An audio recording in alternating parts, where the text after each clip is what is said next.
The Amato family case is one in which an obsession, like many extreme addictions that are comparable to severe disorders with psychological, biological, or societal roots, turns an introverted person into a monster. This case involves a harmful habit, such as an obsession with engaging in a certain activity or socializing with a specific individual or group, or a craving for illegal substances, alcohol, or gambling. It is regrettable when someone with an addiction impacts not just the addict, but also those close to them who genuinely wish to support them.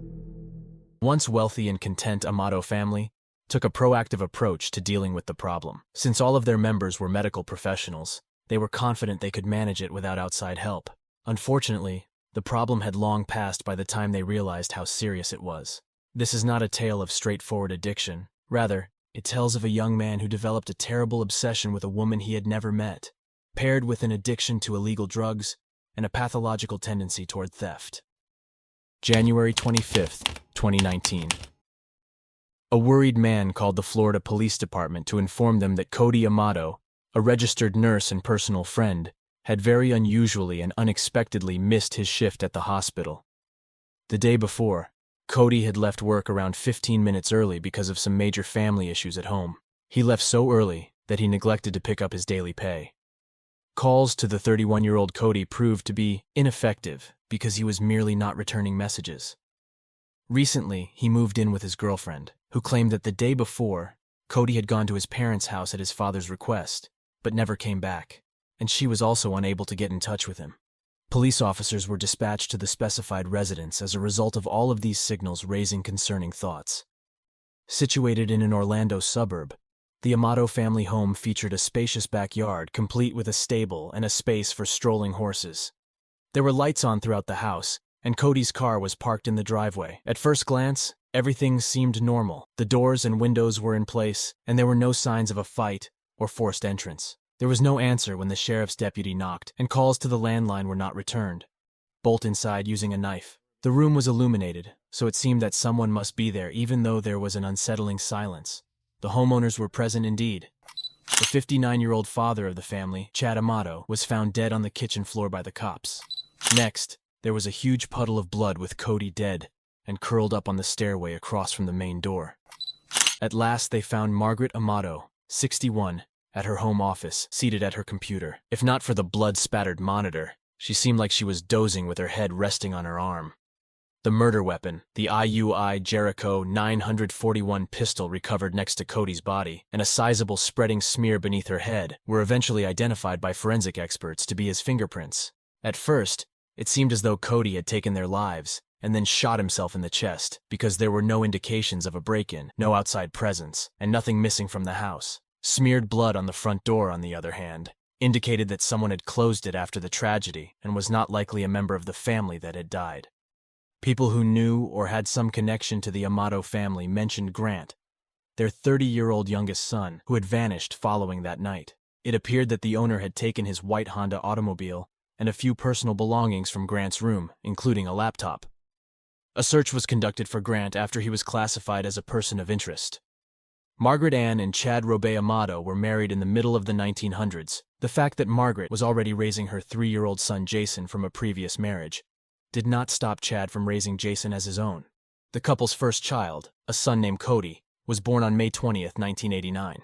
Their youngest son, Grant Amato, was born shortly after. The brothers had a tight relationship since they were little. Being from a wealthy family, they don't often experience rejection, but in order to receive some benefits, kids had to follow the rules set by the family, perform well in school, assist with tasks, and behave well. Their goal is to make their parents proud of them and encourage them. Chad began his career as a clinical pharmacist before switching to software specialization. Margaret worked as a senior operational manager at a prestigious private clinic. The family was well off, owning a large suburban home and engaging in the pastime of thoroughbred racehorse breeding. At the age of 18, Jason moved out of his parents' house to pursue his own studies and start a new life. He stayed in constant contact with his parents and younger brothers despite getting married, starting a family, and moving to a different state. The Amato family possessed an extraordinary collection of weaponry, including several rare items that were only accessible to the father of the family, which was Chad for security reasons. As is frequently the case, Grant grew up with the most of the attention and affection from everyone despite being the youngest of the family's 3 kids. Because of his physical condition and frailty, everyone sought to show him love and support. After their oldest brother Jason grew up and left home after high school, he became a very quiet and modest person who found it difficult to interact with peers. This caused his brother Grant to grow particularly close to Cody. Cody and Grant were almost best friends, attending the same school, participating in the same activities, and spending every weekend at the shooting range with their father. The brothers went to medical school together and became anesthesiologists in the end. Grant hardly passed with poor grades, whereas Cody did exceptionally well in school and rose to the top of his class. Both nevertheless succeeded in getting positions in their fields at a hospital. Cody gained a reputation as a trustworthy professional, but Grant was prone to errors and required his work to be verified twice. The summer of 2018. When Grant was discovered stealing tightly controlled sedatives that were infrequently used for anesthesia but produced euphoria and hallucinations, his career at the hospital came to an abrupt and scandalous end. Police were called after the finding, and Grant was taken into custody while being questioned. Admitting to the theft, he said that he gave the medications to patients who, in his view, were not given enough medication. Despite the lack of hard evidence, Grant was swiftly suspended and eventually dismissed because a lot of people believed he was using or selling drugs illegally. Eventually, his theft criminal case was dropped, allegedly because of his parents' influence. The 29-year-old man was already reclusive, but he grew even more so after losing his job and becoming hooked on the internet. Grant stayed indoors for weeks, obsessed with his computer, mostly viewing adult sites. He struggled to make social interactions with women and never had a partner, which made him feel inadequate. In an effort to bridge the gap created by an absent personal life, he regularly spoke with webcam models on specific websites and watched sexual content. Naturally, this intimate exchange was not without cost. Grant had little trouble getting money for these things from the accounts of his parents and older brother. Grant seemed happy enough to live off his family's money without giving anything back. But his preoccupation soon became an addiction, made worse by his frequent alcohol use. At some point, his father gave him a warning. Find employment quickly, or risk having to move out and losing his parents' financial support. Grant didn't really intend to look for work, but he did promise his father that he would find a solution. He declared that he would start streaming video games and make money doing so. Seeing this as an improvement over nothing, his parents consented to set him up with a streaming station. After everything was set up, Grant pretended to be streaming and asked for privacy. But in actuality, he was isolated in his room, consuming adult websites, his favorite pastime. August 2018. When Cody took a break from work, he decided to travel the world. He had always wanted to visit Japan, so he invited his younger brother Grant and best friend Jeremy. While Cody and Jeremy paid for their own vacations, Grant's expenses were financed by his own parents. However, his parents gave it to his older brother Cody instead of directly giving it to him. During the 2-week trip, Grant showed no interest. He was attached with his smartphone all the time and had little interest in going on trips or seeing places. He even used his brother's laptop while staying at the hotel. One day, by accident, Jeremy left his credit card in his hotel room while visiting Lake Kawaguchi. Grant took advantage of the circumstances to break into Jeremy's account and take thousands of dollars out, all of which he used for one-on-one meetings with his preferred webcam model.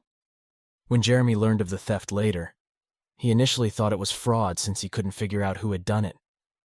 He didn't realize Grant was involved until he got home and kept looking into the incident. Venice Sylvia Lvova. Who was this enigmatic webcam model that became Grant's obsession? Grant got to know the gorgeous Sylvia Venice Lvova, also known as Sylvie, from Bulgaria on a website where he could pay for private online conversations with different ladies. Her captivating appearance, self-assurance, charm, and passion enthralled him. Grant felt unique, loved, wanted, and special with Sylvie. He started to think that they could have a real relationship, and that her feelings for him were sincere. Grant was positive they were dating, and he had to keep this flamboyant brunette apart from all of her suitors. He spent thousands of dollars and several hours a day, making sure she had no time for other men. In an attempt to win Sylvie over, Grant also gave her expensive jewelry and lingerie as gifts, which she would wear during their video chats. Grant lost his sense of reality as he made up stories all the time. He sent her money transfers to back up his claims that he was a successful businessman, lived alone in a large home, and could afford to surround her with gifts. He paid her a few $1,000s at first, then $10,000, and finally $100,000 as a birthday present. Grant initially used their accounts, so his parents were aware of his lavish spending. He tried to justify it by saying it was an investment in his own website to attract more customers, but Chad and Margaret quickly found out their son was lying. The youngest son's mother and Cody stood up for Grant when the father insisted that he pack up his things and move out right away. Although Grant's family was aware that he had a serious online addiction, they couldn't understand how he had spent almost $200,000 from their accounts.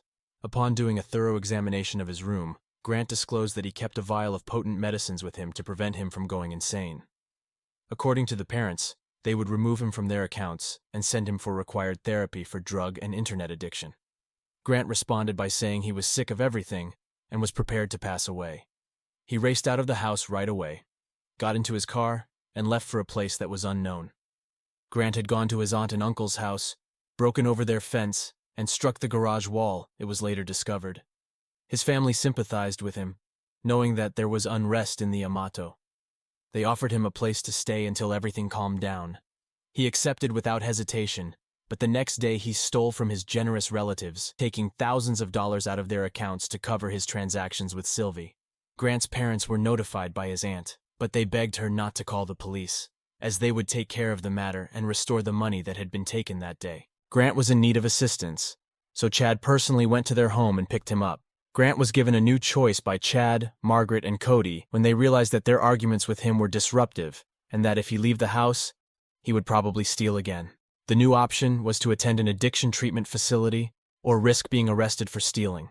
Grant reluctantly agreed to check into the facility and avoid temptation for 2 months. He was brought into the hospital toward the close of December 2018. When Grant's parents examined his computer during his treatment, they saw that their son was withdrawing thousands of dollars every day from family accounts. They discovered Sylvie's profile, the woman who had had an enormous effect on their son. After going through all of their communication and finding hundreds of recordings of their secret, intimate online interactions, the family made the decision to tell Sylvie that her admirer, who had bestowed her with gifts and money, was actually a regular unemployed man who was addicted to drugs and the internet. It was also brought out to Sylvie that Grant might face criminal charges for transferring stolen funds to her, but she didn't care because it was only a job and she didn't plan to return the money. Less than 2 weeks into his therapy, on January 5, 2019, Grant unexpectedly returned home after completing less than 25% of the required rehabilitation program. He had left the clinic, where his total disobedience was observed. With tears in his eyes, Grant promised to change his ways and get a job, but if he had to go back to the treatment facility, he would kill himself. Grant's parents approved, but set tight guidelines. They forbade him from accessing the computer, made him stick to a strict everyday life, and kept a careful eye on all of his money. For almost 3 weeks, Grant also worked as a part-time employee at a nearby food warehouse. Grant seemed to follow through on this, giving his parents hope that he had grown up and overcome his addictions. However, on Thursday, January 24, 2019, everything changed. Grant convinced his mother to let him use the laptop for a short while to put his application online and check his email in the hopes of securing a position that was higher than his warehouse labor. Margaret made a fatal error of allowing her son to use the laptop since she trusted him. When he first tried to get in touch with Sylvie and found out that they had already written to her, disclosing the truth about him, Grant thought this was a betrayal and that his parents had embarrassed him in front of the only woman he loved, for which they had to pay. The brutal takedown of the family recalls the previously mentioned home gun collection that Chad had kept in a special large safe, the key to which he trusted nobody but himself. However, Grant was aware of an additional gun kept in his parents' bedroom, which his dad regularly loaded.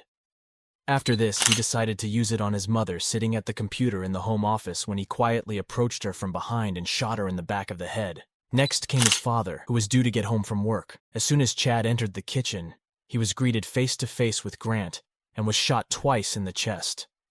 Ideally, Grant thought about what to do next. He conjured up an even more heinous scheme and decided to frame his own brother Cody, the one person who had ever supported, helped, and been his closest friend. When the chance to bring Cody back presented itself, he had already moved out of the family house and was living apart with his girlfriend.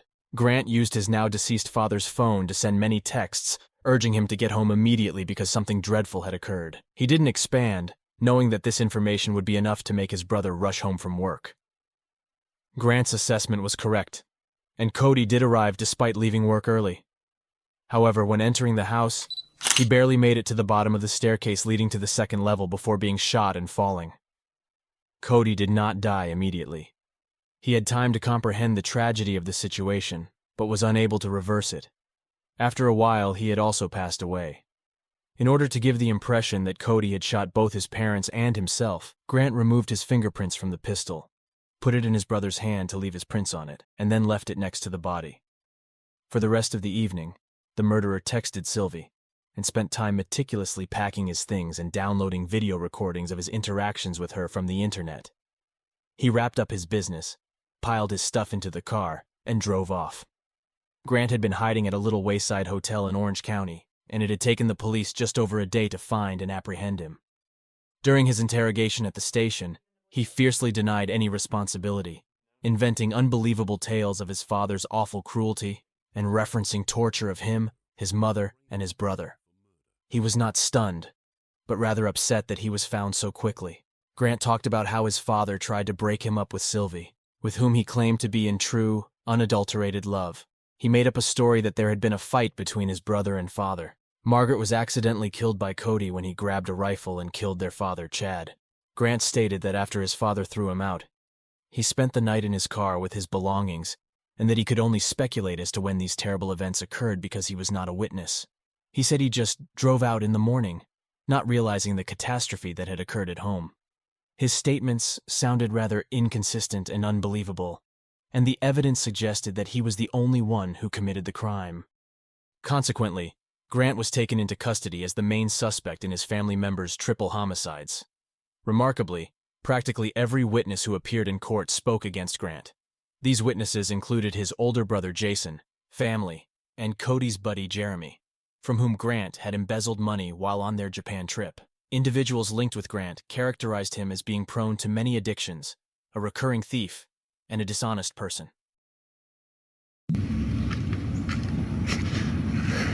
All right, Sylvia, look at me. I am outside going to check the mail, and I'm asking you if you can please, pretty please, send me one of your videos. I love it so much when you just send them to me. Yeah, I don't like buying your stuff. It makes me feel weird. Could you please send me one, though? Hey, thanks for sticking with us today. Check out this other thrilling videos for you to watch, and while you're at it, hit that subscribe and like button, and let us know down below your thoughts on today's case. Until then, take care.